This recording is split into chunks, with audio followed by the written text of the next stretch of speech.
सम्पूर्णमा नमस्कार। जोजल्पा म धनकुमार महर्जन। अहिले हामी चन्द्रगिरी नगरपालिका 12 बलम्बु स्थित भास्टिपुर मिटल वर्कसपबाट विशेषतः आज च्याउको बिउ उत्पादन गर्ने उद्यमी साथीहरूको लागि मैले एउटा चाहिँ भिडियो लिएर आएको छु। त्यो के होला भन्नु हो भने हामीले सिधै ग्यासबाट चाहिँ बिउ बनाउँदा र स्टिम बोइलरबाट बाफ दिएर चाहिँ बिउ चाहिँ उत्पादन गर्दा के कति फाइदा र पैसा र तपाईको कतिको राम्रो चाहिँ हुन्छ भन्ने चाहिँ बारेमा आज हामी चर्चा गर्नेछौँ। मित्रहरू, कमाउनु मात्रै आम्दानी होइन कि बचाउनु पनि आम्दानी नै हो। अब यही विषयलाई लिएर हामीले बोइलरबाट चाहिँ हामीले चाहिँ बिउ उत्पादन गर्दाखेरि हाम्रो ग्यासबाट चाहिँ हामीले चाहिँ यो बिउ स्टलाइज गर्ने भन्दा पनि सरदर तपाईको 60% जति फ्युलमा हामी चाहिँ तपाईको कमी आएर हामीलाई चाहिँ त्यो पैसा हामीलाई चाहिँ फाइदा हुन्छ र ग्यास भरेको हाम्रो आफ्नो देशमा पाइने चिज होइन। त्यही भएर यो त दोस्रो तेस्रो देशबाट आउनु पर्ने भएकोले अब हामीले उत्पादन गर्दै आइरहेको यो स्टिम बोइलर भनेको चाहिँ हाम्रो यो काठ दाउरा खेर गएको चाहिँ यो चाहिँ अब चौकोसको टुक्राहरू वन जङ्गलबाट आउने दाउराहरू विभिन्न आफ्नै नेपालबाट चाहिँ नेपालमै पाइने चिज बालेर चाहिँ हाम्रो यो चलाउने चाहिँ मेसिन हो। त्यही भएर यसबाट तपाईको ग्यासको तुलनामा 60-65% जति हाम्रो चाहिँ यो फ्युल चाहिँ हाम्रो चाहिँ फाइदा हुन्छ। अर्को कुरा, हामीले स्टिम बोइलरबाट चाहिँ अटो क्लिपिङ गर्दा र हाम्रो चाहिँ ग्यासबाट चाहिँ यो अटो क्लिप गर्दाखेरि के फरक हुन्छ? ठ्याक्कै उल्टो हुन्छ। ग्यासबाट चलाउनुको लागि हामीले अटो क्लिप भित्र पानी हाल्नै पर्छ।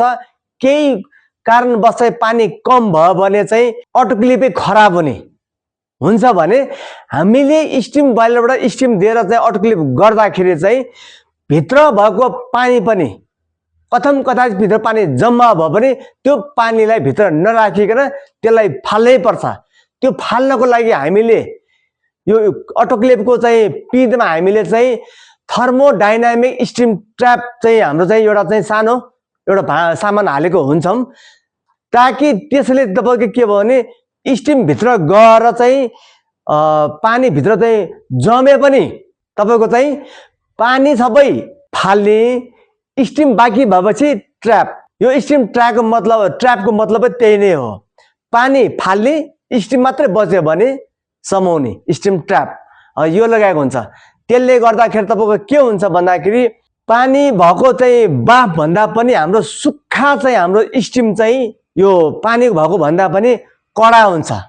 त्यसले गर्दा हजुरले चाहिँ अब यो चाहिँ नचलाउनु भएको मित्रलाई त थाहा होला नहोला, तर चलाउने मित्रहरूले चाहिँ पक्कै पनि यो कुरा थाहा होला कि हामीले ग्यासबाट चलाउने अटो क्लिप गरेको चाहिँ गहुँको प्याकेट दाना गहुँको दाना भन्दा पनि सिधै हामीले चाहिँ सुक्खा स्टिम दिएर चलाएको तपाईको यो चाहिँ गहुँको दानामा डार्क कलर एकदम दामी खालको आउँछ। साथीहरू, हजुरले चाहिँ थाहा नै होला जाडो महिनामा त्यति साह्रो त चाहिँ त्यस्तो प्रब्लम आउँदैन, समस्या आउँदैन। तर गर्मी महिनामा हामीले अटो क्लिप गरिसकेपछि त्यो गहुँलाई प्याकेटमा तपाईको कल्चर सजा हालिसकेपछि जुन हामीले अब इन्कुबेसन गर्छौँ नि, त्यो समयमा गहुँको दानाहरू चाहिँ कुहिएर फ्यात फ्यात जाने यो प्रब्लम धेरै नै आउँछ। यो प्रब्लम चाहिँ हाम्रो ग्यासबाट चलाउने भन्दा पनि हाम्रो चाहिँ सिधै स्टिम चाहिँबाट चाहिँ छोडेर हामीले चाहिँ यो अटो क्लिपमा छोडेर चाहिँ चलाउनेमा यो प्रब्लम चाहिँ एकदमै कम आउँछ। यो किन होला भन्दाखेरि मैले पनि तपाईको त 10 वर्ष च्याउको बिउ उत्पादन गरिसकेँ, मैले पनि अनुभव धेरै गरिसकेँ। यो किन हुन्छ भन्दाखेरि एकचोटि अटो क्लिप गरिसकेपछि अटो क्लिपमा त्यो गहुँको चाहिँ एक लट निकालिसकेपछि हजुरले त्यो पानी चाहिँ निकालेर चाहिँ हेर्नु होला, त्यसमा एउटा एकदम अलिकति नराम्रो गन्ध भेटिन्छ। अनि त्यस पश्चात हामीले फेरि नपुगेको पानी थपेर हामीले चाहिँ स्टलाइज गर्छौँ। त्यो भएपछि तपाईको गहुँको दानामा त्यो गन्धको पानीले गर्दा यो यस्तो चाहिँ तपाईको चाहिँ कुहिने चाहिँ हाम्रो समस्याहरू आउँछ। मैले चलाउने बेलामा मैले के गर्थेँ भने तपाईँको चाहिँ छ नि, प्रत्येक लटमा हामीले गहुँको यो अटोक्लिप गर्दाखेरि चाहिँ प्रत्येक लटमा पानी फेर्थेँ, तर यो एकदमै झन्झटिलो थियो।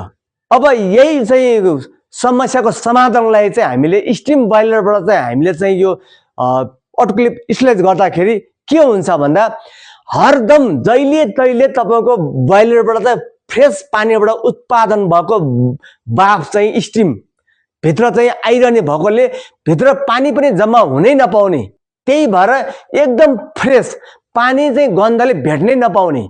त्यसले गर्दा यो प्रब्लम चाहिँ यो समस्या चाहिँ एकदमै कम हुन्छ मित्रहरू। साथीहरूले चाहिँ याद गर्नु भएको होला नहोला, हाम्रो अटोक्लिप गर्ने भन्दा पनि डिक्चीमा गहुँ पकाउँदा ग्यास इन्धन बढी खान्छ। अटोक्लिप गर्दा हामीले 15 देखि 22 पाउन्डमा हालिसकेपछि जब हामीलाई चाहिने प्रेसर पुगिसकेपछि हामी माथि नजाओस् तल नआओस् त्यसको लागि हामी सानो चाहिने जति मात्रै चाहिँ ग्यास हाल्छौँ। तर डिक्चीमा गहुँ पकाउँदाखेरि के हजुरलाई थाहा भएको कुरा हो, नन स्टप बालेको बाले बालेको बाले। त्यही भएर अटोक्लिप गर्ने भन्दा पनि डिक्चीमा गहुँ पकाउँदा ज्यादा चाहिँ यो हाम्रो चाहिँ ग्यास खान्छ। अब आएर चाहिँ के भयो भने हाम्रो स्टिम बोइलरबाट चाहिँ गहुँ पकाउनको लागि हामीले स्टिम ज्याकेट किटली पनि त्यहाँ फिटिङ जहाँ प्लान्ट हालेको छ त्यहाँ फिटिङ गरेको हुन्छ। अब यहाँ तपाईँको के फाइदा हुन्छ भने अब ठ्याक्कै यो उल्टो हुन्छ। किन भन्नु होला साथीहरू भन्दाखेरि अब यहाँ प्रोसेस तपाईँलाई म सानो चाहिँ जानकारी गराउँछु।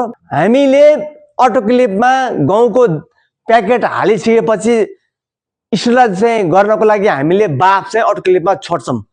त्यही दौरानमा हामीले स्टिम ज्याकेट किटलीमा चाहिँ के गर्छौँ भन्दाखेरि पानी हालेर गहुँ हालेर हामीले हाल्ने चाहिँ फिटिङ गर्ने चाहिँ यो किटलीमा चाहिँ 300 लिटरको प्राय जस्तो चाहिँ आजकल बढी चलन चल्तीमा छ। यसमा 300 लिटरको किटलीमा चाहिँ 100 देखि 100 म्याक्सिमम 125 किलोसम्म चाहिँ गहुँ उसिन्न मिल्छ। जुन हामीले चाहिँ यो अटोक्लिप गर्ने बेलामा चाहिँ अटोक्लिपमा स्टिम छोडेको बेलामा हामीले के गर्छौँ भन्दाखेरि स्टिम ज्याकेट किटलीमा गहुँ हालेर पानी हालेर त्यसमा भएको फोहोरहरू चाहिँ यो चाहिँ छ्याक्राहरू सबै निकालेर चाहिँ फोहोर सबै निकालेर सफा पारेर त्यसलाई एकछिन हामीले भिज्ने मौका दिन्छौँ।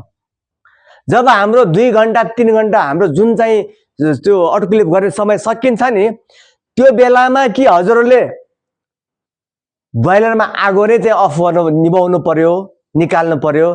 त्यो भएपछि के हुन्छ तपाईँको फेरि बाल्नलाई गाह्रो हुन्छ। यही जम्मा भइरहेको बाफ जब हामी चाहिँ अटोक्लिपमा चाहिँ बाफ चाहिँ बन्द गरेर हामी त्यो निकाल्ने चाहिँ टाइम हुन्छ, त्यही बखतमा हामीले चाहिँ टक्क लाएर हामीले चाहिँ स्टिम ज्याकेटमा बाफ छोडिदिन्छौँ। बोइलरमा बचे कुचेको त्यही बाफले तपाईँको 100 देखि 125 किलो गहुँ चाहिँ आधा घन्टामा मजाले उम्लेर चाहिँ पौने घन्टामा एकदम आरामले पाक्छ। बचे कुचेको ग्यास बाफले हजुरले यसको लागि छुट्टै भनेर तपाईँको इन्धन खर्च गर्नै पर्दैन। अनि अर्को एउटा कुरा, हाम्रो स्टिम ज्याकेट किटलीमा गहुँ पकाउँदाखेरि हजुरहरूले हतार भयो भने निकालेको 10 मिनटमा नै हामीले प्याकेट गरेर चाहिँ मोलेर पाउडरमा मोलेर प्याकेट गर्न सक्छौँ। हजुरले डिक्चीमा पकाएको गहुँ चाहिँ हेर्नुहोस्, हामीले यो स्टिम ज्याकेट किटलीमा पकाएको गहुँ हेर्नुहोस्, यति पानीको मात्रा कम हुन्छ कि मित्रहरू। हजुरले स्टिम ज्याकेट किटलीबाट गहुँ निकालेर एकचोटि फाइनमा हालेर तपाईँको यो चाहिँ चिसो पारेर दिनुहोस्। एकछिन पछि हजुरले यो गहुँको दाना समातेर मुठी पारेर छोडिदिनुहोस्, एकदम फरर त्यति तपाईँको पानीको मात्रा कम हुन्छ, यति फ्रेस सुक्खा हुन्छ। यसले गर्दा तपाईँको के हुन्छ भने गहुँको पानीको मात्रा कम भएर कम हुने भएकोले गर्दा कुहिने र यसले पनि तपाईँको कमी आउँछ। यति भन्दै मित्रहरू, यो विषयमा पूर्ण जानकारी चाहिँ लिन चाहनुहुन्छ भने युट्युबमा गएर मेरो च्यानल धनुकुमार महर्जन सर्च गरेर हजुरले पूर्ण रूपमा जानकारी लिन सक्नुहुनेछ। हजुरहरू पनि यो प्रविधि भित्राउन चाहनुहुन्छ भने मलाई सम्पर्क गर्न सक्नुहुनेछ।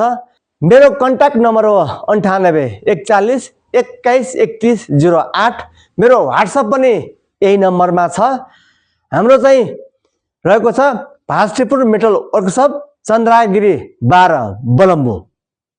हस् त आजलाई यति नै, बिदा दिनु होला। फेरि अर्को भिडियो लिएर आउने नै छु, त्यो बेलासम्म बिदा लिन। नमस्कार, धन्यवाद।